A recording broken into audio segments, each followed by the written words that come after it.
Welcome to Mission Evolution Radio Show with Gwilda Wiyaka, bringing together today's leading experts to uncover ever-deepening spiritual truths and the latest scientific developments in support of the evolution of humankind. For more information on Mission Evolution Radio with Gwilda Wiyaka, visit www.missionevolution.org. And now, here's the host of Mission Evolution, Miss Gwilda Wiyaka. It seems like everywhere we go, we're confronted with chaos and upheaval. Given this doesn't look like it'll change anytime soon, where do we find peace within it? Mission Evolution Radio TV show is coming to you around the world on the X Zone Broadcast Network, xzbn.net. With us this hour to explore finding peace in a world of chaos is Don Johnson. Don, the author of Living a Conscious Life, is a former monk and business leader turned writer and executive coach.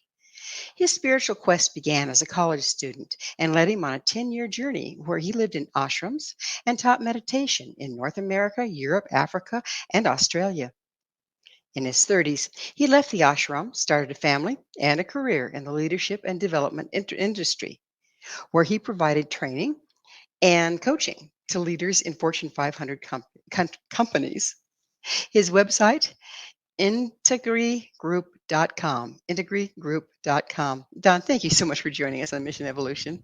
Thank you, Gwilda. Very happy to be here with you. You're all the way over there in Scotland, aren't you? That is true. The northeast coast. Nice. I wish I was there. It sounds lovely. Lovely. It can be. And then it has its moments like every place else. You got it. I understand you were a monk.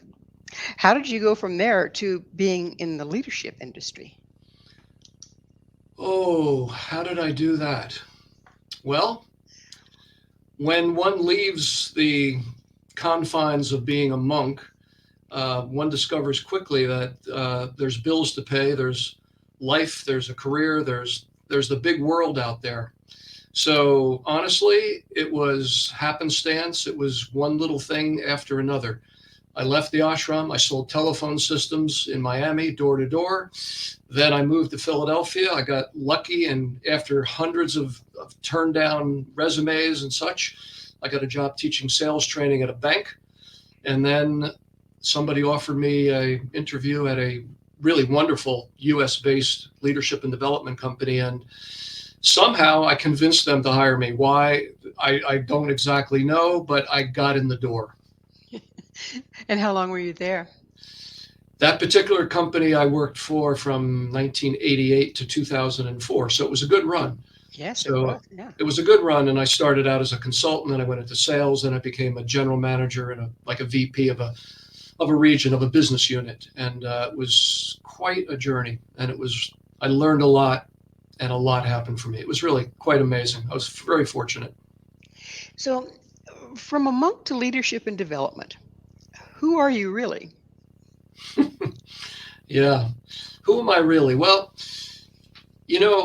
what I realized when I lived in the ashram was that my mission at that time was to know myself more, was to really uncover who am I really on the inside, and not my thoughts, not my ideas and so on, but how can I get in touch with my essence?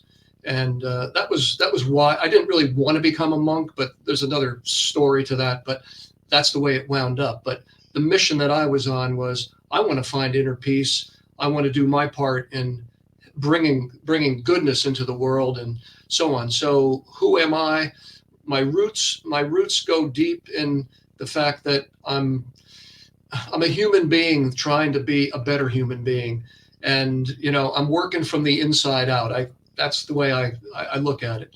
So I think, one part of me is, sure, I'm like a searcher, I'm a seeker, I'm a believer in those things. And, on many other things too, just like all of us, a husband, a parent, a father, et cetera. But, my mission is like, how can I bring more goodness into the world, really? I like the way you say it, from the inside out. Does that have to do with, of course, a lot of introspecting, but does it have to do with healing and reframing a lot? For me, it did. When I came out of the ashram, I was very out of balance. The psychotherapist that I wound up, a Jungian psychotherapist that I was introduced to, and we had an initial chat, and he said, "Well, here's my analysis of you." He said, "You've got a lover inflation, you've got a warrior depletion, and you've got a magician leakage." So that was based on the work of Robert Moore, Douglas Gillette, in their book, The King, the Warrior, the Lover, Magician. So basically, he said, you're all screwed up, and let's, if you want to work with me, here's my first question for you. How's your relationship with your father? And I said, terrible. And we began to do the work. So the work for me was unpacking, some childhood wounds and things like that. And I continue to work on that. And that's, what I continue to do. I just believe that if we're going to be more whole, we've got to be willing to do the inner work. And that work continues to this very day. I'm still doing it. Over the years, I've certainly noticed that there's the people that do the inner work and then teach from there, and there's the people that think they can teach without doing the inner work, and there's no comparing the two. Ooh, yeah, I would, I would agree. I would agree. So, how did your time as a monk shape your understanding of consciousness and personal growth? Well, I would say the way it shaped it was I understood that there is a quiet place within us, and I was fortunate enough to learn some techniques, ancient techniques that simply take our energy or focus from going outside and turn it within. And I began to appreciate the fact that what this did was it gave me a lot of joy, it gave me a lot of happiness. And I also realized that I could actually live with very little. I mean, I lived with, I took vows of poverty, chastity, obedience. So for 10 years, I made no money. I had no, foreseeable future in terms of a career. I didn't really understand how that was all going to shake out. But nevertheless, I had that appreciation for a higher consciousness. And, I think it really gave me a foundation of appreciation for life and for the good things in life, and also appreciation of that I really don't need all that much to be happy. And I learned to live with very little. And behind me on the bookshelf, I've got 2 binders that are about that thick, letters that I'd written to my mother and father when I was in the ashram for 10 years, basically telling them, you should try this too. It's really good. And I'm happy as a pea in a pod. I know you're worried about me that I joined a cult, which turns out I did, but that's another story. But nevertheless, I was quite happy. So it just, I think it just shows us that, the things that we look for, the peace that we look for in people, places, and things, yeah, we can get temporary peace and some joy from that for sure. But lasting wholeness, lasting peace, it's somewhere else, and it's not out there. So the access point is within? I think so. What do you think? I'd have to agree. Yeah, I think it starts there. I think, and peace means a lot of things to a lot of different people, let's face it. And what I realized over the years was just because I do meditation does not mean I'm going to find lasting peace in my life. That became very clear to me over time. I think originally I thought that in my youth, but as I got older, I realized, no, you got to do the inner work. You got to clean up the stuff that gets in our way every day, the triggers, the wounds, the projections, all that stuff that you're familiar with. Did you find that meditation helped you access those very things? You mean the dark side or the good? The wounding, all this stuff that needs to be cleared. Not in those early years, to tell you the truth. I think it was more of I think I got very overly focused on that because, when I came out, I think I was as a young man, I went in at 23, came out at 33. Those are 10 years of important development in terms of psychological development, emotional development in relationships. I wouldn't necessarily suggest that young people do what I did because I came out I had a lot of catching up to do, Gwilda.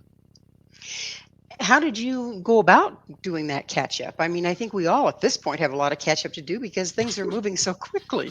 How Yeah. how'd you initiate that for yourself? Um, I think it started out with the therapy and unpacking some of that childhood stuff. I think immersing myself in the business world was another way to realize what I knew and what I didn't know, and accept. I think I really had to face the fact that if I was going to kind of do the catching up, I needed to read, I needed to study, I needed to be open minded, I needed to investigate things that I had never paid attention to before. And I'm doing all this while I'm now, struggling to survive, raising a family. So, I mean, it was a scramble, Gwilda. I mean, I felt like I was scrambling and scrabbling, uphill for quite a number of years. I can imagine. We're about out of time in this segment, but did you continue your meditation practice throughout that scrambling time? I did. I did actually. I certainly wasn't doing 2 hours a day like I was when I lived in the shelter of an ashram, which ashram means shelter in Hindi. But I did. I did my best to try to get a little bit in every day, particularly in the morning. Yeah, yeah. And I Well, continue. I continue to do so today. So it's that magic moment. Don and I will return very shortly, so don't you go away. This is Mission Evolution, missionevolution.org. Hear a lot about consciousness. What is it? This is Mission Evolution, missionevolution.org. With us this hour discussing consciousness is Don Johnson. Don is the author of Living a Conscious Life. Don, there is the $64 question. What is consciousness? what is consciousness? For me, um, consciousness is being present, paying attention, um, being in the moment, observing, be the observer of your thoughts, of your feelings, noticing, paying attention. Consciousness, I think, is being awake. And the more that we stay awake, I think the more we can learn, the faster we can grow. But I think consciousness is that energy that sustains us and is always in the moment. There's always, life is wonderful in the moment. It's when we go in the future, it's when we go in the past that things get crazy. And so I think consciousness is that being that ability to be in the moment. Being in the moment, it sounds so simple, right? Oh yeah. I think most of us don't even recognize that we're not. Okay. I had gone to a retreat at one point. It had been a long retreat. It was up in Canada at a lovely Mm, resort, not a resort, but a place mm, off grid and everything. And we spent, 2 weeks just really immersed in spiritual stuff. And I went to the airport then to fly home, and I looked around and I was the only one present. Somebody's tapping her foot and she's talking on the phone. She's saying, I'm going to miss my flight. The flight's late. I'm going to miss my second. So she's clear out there. And then people behind me were saying goodbye. That's before you had to go, stop at customs there before you could yeah. go on. You had to have a ticket. And so they were in the past. Oh my gosh, it was so good. I don't want to leave, that sort of thing. And I looked around me and I swear there was nobody present. I felt quite alone. And I think that continues. Yeah. How can we tell that we're not present? Oh yeah, that's a good one. How do you tell you're not present? Um, you probably can't. It's probably hard because I think you drift. You don't know. You get lost in your thoughts, and I think that's why the spiritual practices teach, like, well, how do you return to present? And one of the techniques that I use is the power of the breath. And the amazing thing about the breath is that our lungs are involuntary and a voluntary muscle, so we don't have to think about breathing. But when you connect with your breath, you're always in the present because the breath is always in the present. So one way to see if you're present or not is to say, are we even aware that we're breathing? I mean, I think we all know that. We wander off all the time. We lose present moment awareness all the time. I don't know anybody that's totally present aware all the time. I don't know. Maybe they are, but nevertheless, I think you catch yourself in your thoughts. And when I notice I'm thinking, I go, that's interesting. And then I'm also checking to see, am I even aware of the present moment? Am I breathing? So, like you say, a lot of us don't even recognize that we're not in the present.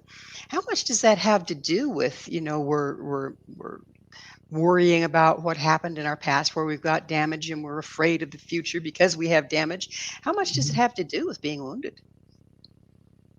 I mean, where we live, like how much time we spend elsewhere. How much time we spend present, or being unable to be present? How much does it Yeah, have to do with our woundedness? maybe it does. I mean, the the philosophy or the theory I have is that um, when we lack connection to ourselves first, um, we drift. And you probably know this, and our listeners know that a great deal of trauma, originates from a lack of connection or addiction.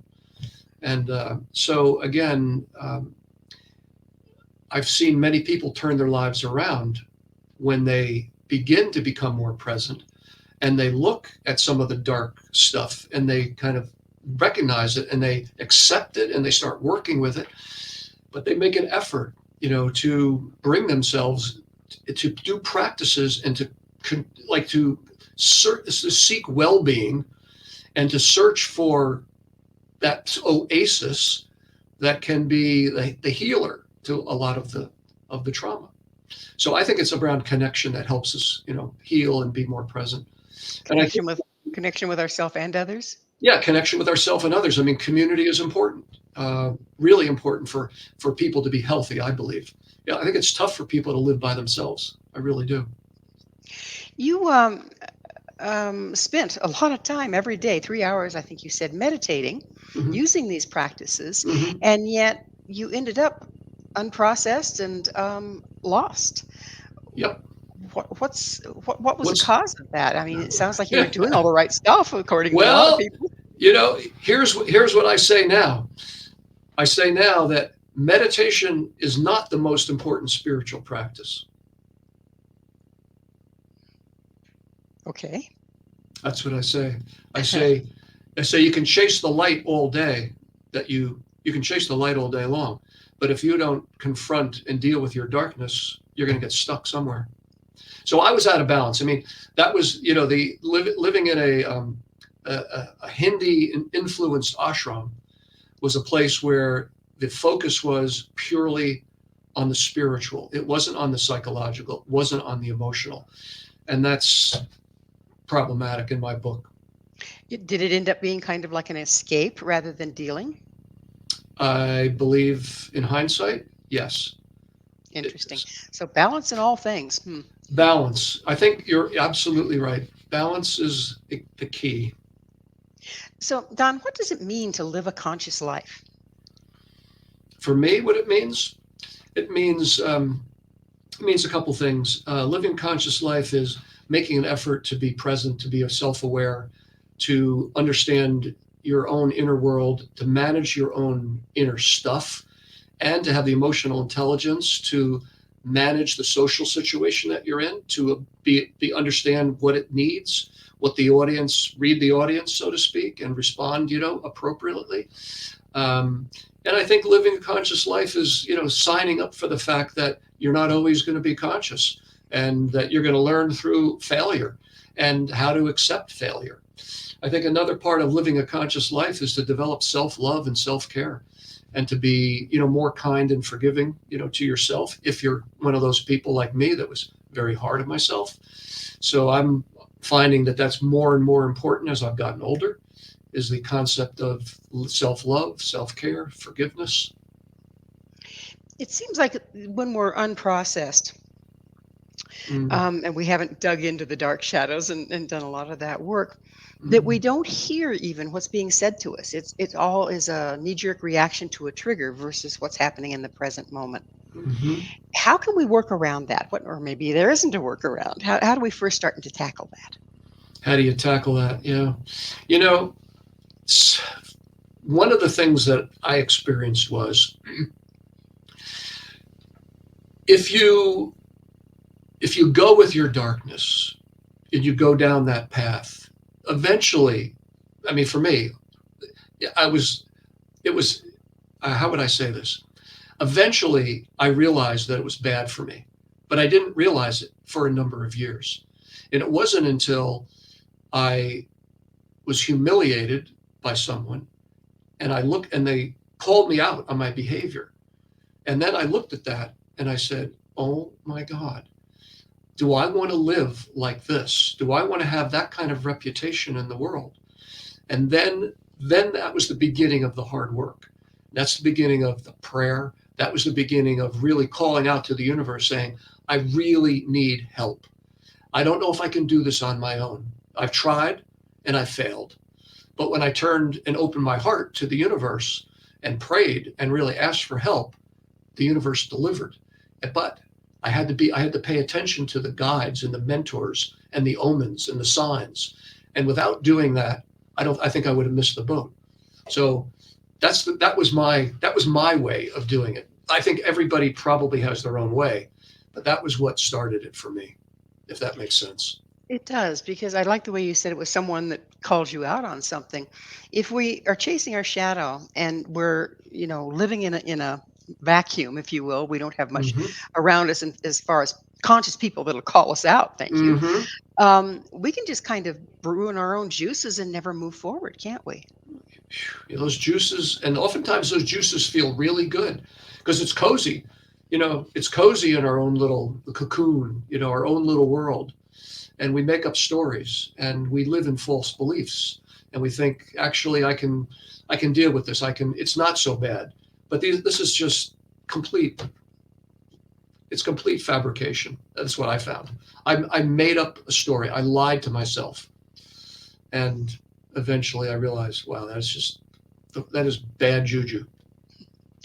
Don't we lie to ourselves to keep from looking at where we feel we're lacking? Probably so. It's Mhm. painful. But then we can't ever fix it, right? If we're Then, avoiding. then you get stuck. Mhm. So yeah, I think it takes a lot of bravery and courage to face the parts of ourselves that we don't really like, and that's part of the work, I think, isn't it? A large majority, I would guess. Yeah. We're about to go into another commercial break, but Hmm. um, when we come back, I'd really like to talk about relationship and how it has to be such a balance. Like I said, you can stew in your own juices and create your own Yeah. reality, right? If you Yeah. don't have outside input. Sound like a fun Beautiful. place to go? Cool. Let's All do it. right. Don and I will be right back to continue this discussion. So please stay right there. This is Mission Evolution, www.missionevolution.org. We're coming to you on the X Zone Broadcast Network, xzbn.net. Is seeing believing, or is believing seeing? This is Mission Evolution, missionevolution.org. With us discussing the impact of personal perception is Don Johnson. His website, integriagroup.com. Don, let's start with that question, because we were talking about how we create our own reality of avoidance and lies. And so then we're seeing what we've created, but is Hmm. it true? Hmm. How much what's perception? How does perception play in here? It's a great one. Yeah. No, I love this idea of perception. I think we look through lenses, we look through glasses, and we look through our beliefs. Beliefs are like a window, like a clear window. And when we have a belief, we look through that belief at the world. And when things match up with our beliefs, we feel good. We feel like, we're in good company. But when we look through those beliefs and we see people differing with us, or we see information that's contrary to our beliefs, that's when it gets a little tough. That's when it gets challenging. So what I find is that, I see things the way that I see them. You see them the way that you see them. And we don't see the world the same way. We're wired differently. And this is something this is human nature. And so the question then becomes, am I willing to open myself to differing points of view? Can I respect a different point of view? Can I appreciate differences? Can I change my beliefs? Do I even understand what my beliefs are? And sometimes I don't think we even know that we're looking through beliefs. We get so used to them. with each of us having a different reality, basically, Mhm. doesn't that form the tapestry of life? Really, all these divergent but similar views. Doesn't the differences? Isn't that part of what gives us depth perception? Yeah, I think it does. I think the problem comes when I try to impose my beliefs on you, and I expect you to subscribe to my way of thinking, and I don't get curious about why you think the way that you think. So that leaves us with we don't have a jigsaw puzzle. We have spaces between the pieces, right? Hmm. Because we're Hmm. unwilling to meet. Hmm. Yeah, Gotcha. that's I think that's where breakdowns come from, is the unwillingness to enter into dialogue and the unwillingness to be curious. One of the things that I wrote about in an article I wrote some time ago is what's wisdom begins with one question, which is, what don't I know? And when I worked at a particular company, my boss said to me, I want you to get to know this guy that lives in another country, and you two guys need to work together to help us achieve some of our goals. I said, okay. So I got on the phone with him, and somehow it just came to me. I said, Paul, why don't we just talk about what we don't know about each other as a way to build the relationship?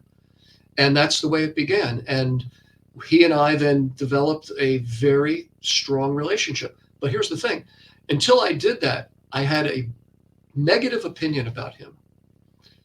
And then when we opened that conversation up to what don't I know, sort of the veil was lifted. And then I realized, wow, he's much more than I thought he was. He's a much better man than I thought he was. Yeah, we can't. I like to say the window, the light is only clear as the window through which it shines. If we're really stuck in our beliefs that we're looking through, Yeah, that leaves us no flexibility to see another level of truth. Is that part of what was going on for you? absolutely. Absolutely. I got stuck.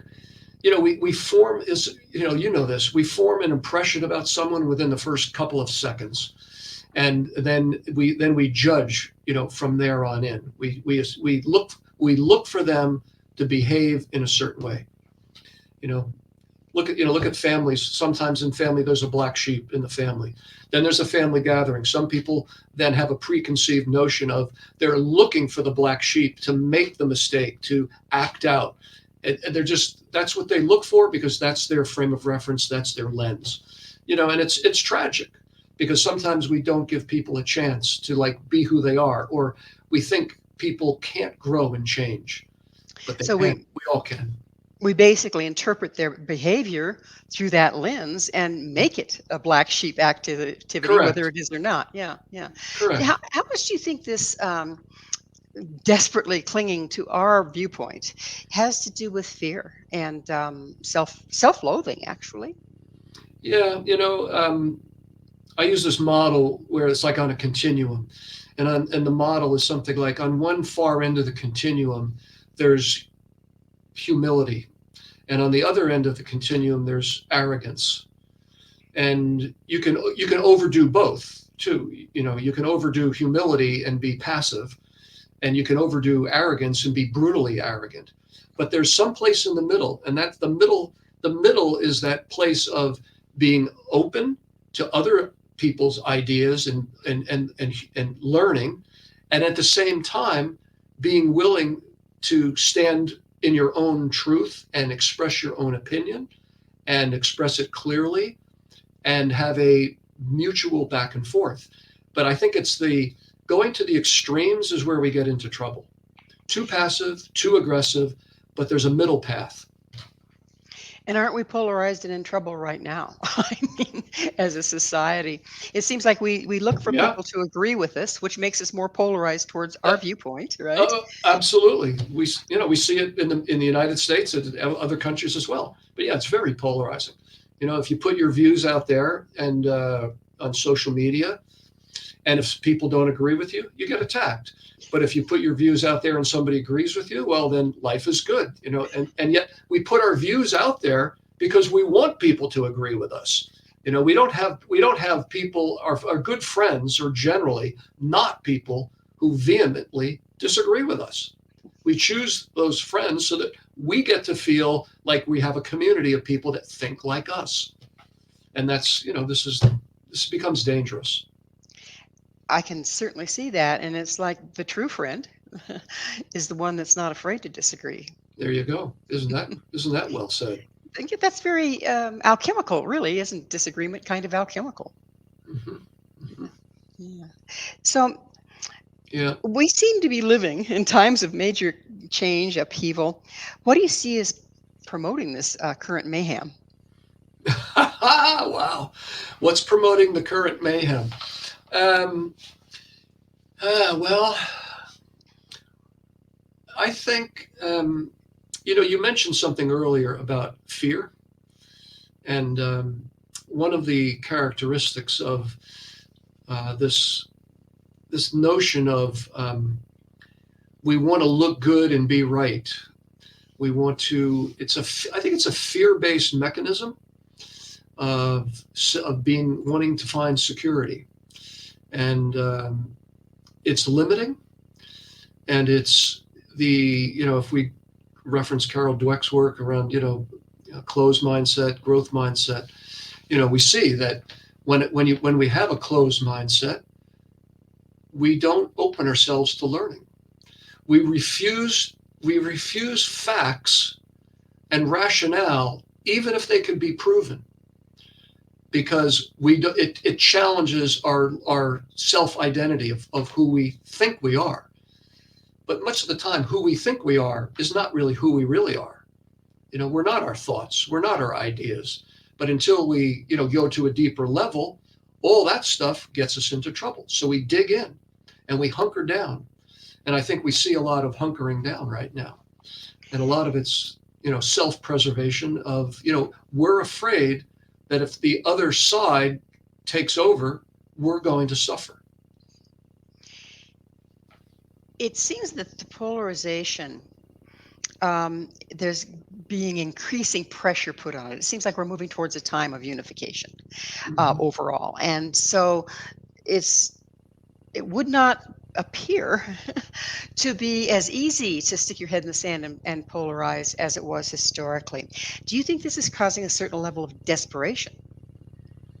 I mean, the polarization? No, the inability to remain polarized as we're moving more towards unity. Well, I think there's a lot of light coming into the world right now, and I think there's a lot of light energy and a lot of belief in the goodness as we pass through these dark times, so to speak. So I'm not the person sitting here going, "Oh, this is the worst time to live," or anything like that. I'm looking at this as I am so grateful to be here at this time because I see the light building, and I see the opportunity to because more people are waking up. That's the world that I live in. Maybe I'm full of it, but my glass. I've always been an optimist. That's the way I look at it, and I spend time with people that are thinking this way too, and I see their commitment to making the world a better place and time, going through this, like not getting sucked into the polarization is what I'm saying. Well, the increasing light is increasingly showing the shadow, isn't it? So is that causing Yes, it some of the is. disruption while we go through this time? I I think there's a fight. I think you're absolutely on it. Um, and I think this is the challenge. I think when one goes for the light, one has to also be ready to deal with the darkness too. I think Carl Jung had a great saying in his book when he met one of his friends, and he was very well aware that when good things happen, the shadows really right there ready to take credit or whatever. And I think you probably know the saying, which is Carl Jung would ask one of his friends, "Have you had any terrible successes lately?" I love that one. Isn't it Well, great? that's it. It's time though, however, for us to take another station break. Please stay with us as Don and I continue to explore finding consciousness in a seemingly unconscious world. This is Mission Evolution, www.missionevolution.org. Where can we find peace? This is Mission Evolution, missionevolution.org. We're continuing our discussion with Don Johnson. His website, integriagroup.com. Don, where can we find peace? I mean, it seems like it's in short supply right now. Where can we find it? Yeah. Well, I start my day, even though I'm, like I said, I'm a meditator, and I visualize and I set myself up for the day on my intentions. How do I want to live my life this day? And that's an act of trying to be present and saying, how can I go through this day trying to be the best that I can be and make a contribution? So for me, it starts, in how I wake up and what I put my sight on for that particular day. But that's the place I start.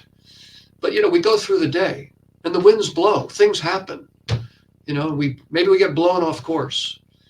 I have to be willing to recover. I have to be willing to admit that I might be wrong, that I might not see the whole picture. Oftentimes that's a big, big deal. It's just to realize that every story is incomplete, and the brain wants to complete the story. The brain wants to fill in the gaps and wants to make it nice and neat and tidy, like figure it all out. But there's so much we don't know.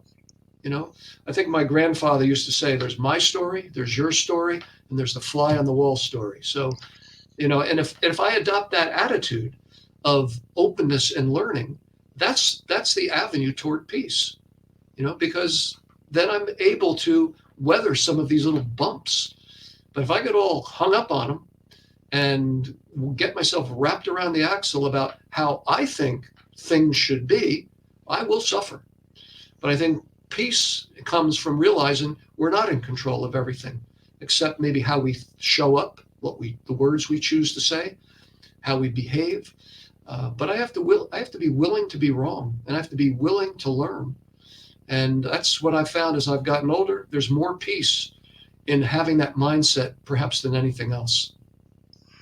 I heard one time this saying that, an airplane, this is an actual fact, an airplane takes off from DIA, and they file a flight plan, and they're going to LAX, okay? And they're on that flight plan less than 10% of the time. They deviate for weather, they deviate for traffic, okay? There you go. But they end up landing at LAX.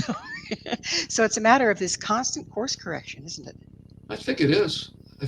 Like how we kind of manage the little moments and life is full of these little moments. How do I catch myself a little bit sooner? That's one of the things I judge myself on these days. Like, how am I doing on the whole path, kind of a thing.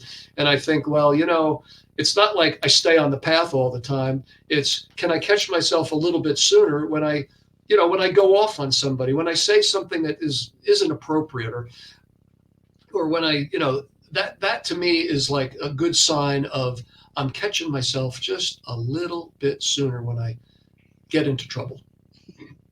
That's all we can do, I would expect. So, I hope, yeah. how can curiosity and listening help build a better world? Yeah. So, I touched on a little bit of this before, but I think curiosity and humility, like our best friends, they go together. And, when I have, different, like, here's an example. When a guy came to my house some years ago. He sat in the room that I'm in right now. And I think he talked at me for about 45 minutes. And he didn't ask me one question. And I sat there later and I thought, wow. And it was really, I thought, why didn't I feel connected? Well, basically, I was on the other end of a monologue, really. And then I met somebody shortly thereafter. And there was this back and forth. There was this almost like we were playing catch. The conversation was like playing catch with a ball. He threw it at me, I threw it at him, and there was this beautiful dance. And I felt at the end of the conversation, I thought, I just want to spend more time with that guy. And he was curious. I had a certain amount of curiosity too. I don't always have that amount. Sometimes I can be arrogant, but in that setting, it's like, this is the dance. This is where curiosity, comes in. How does it make a better world? Sure, it makes a better world because we feel more connected. We don't feel put down. We don't feel judged. We don't feel isolated. We feel like we're in this together because we talk and we listen. And I think those things are so, so, so important today. It's about that time of the show, Don, when I get to ask you, what's your mission? What's my personal mission? My personal mission is, how can I make the world a little better place by my own behavior and about making a contribution to the betterment through whatever work I do, whether it's my coaching or writing or consulting work. I'm trying to leave people with a smile. I'm trying to help people realize that they have so much within them, and there's many ways to tap into that. But my mission is, that's what I have on my vision board. It's like, I want to create value. I want to be of service. I want to do work that's fun. I want to do work that helps people enrich their lives. So that's my mission. It's a beautiful one. Thank you. So let's go to community. What's the importance that you see of community at this time?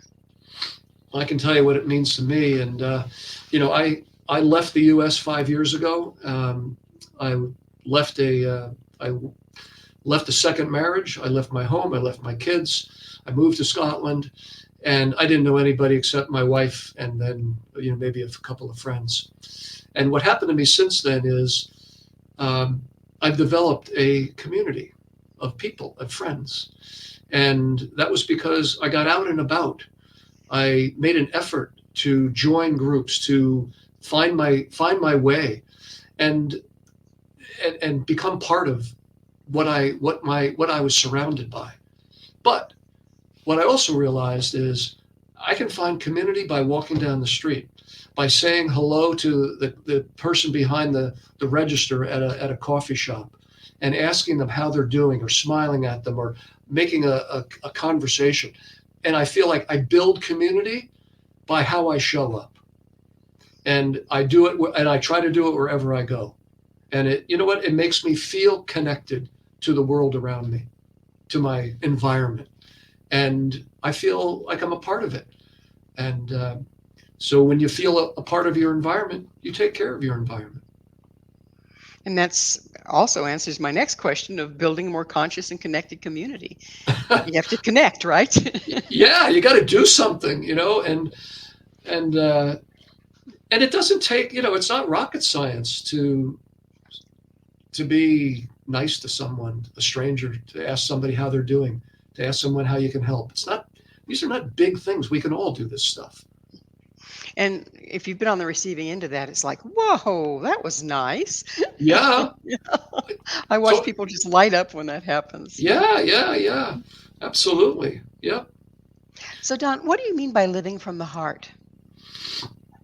Yeah, for me, I think it's looking for how do I bring love and kindness, into my everyday life.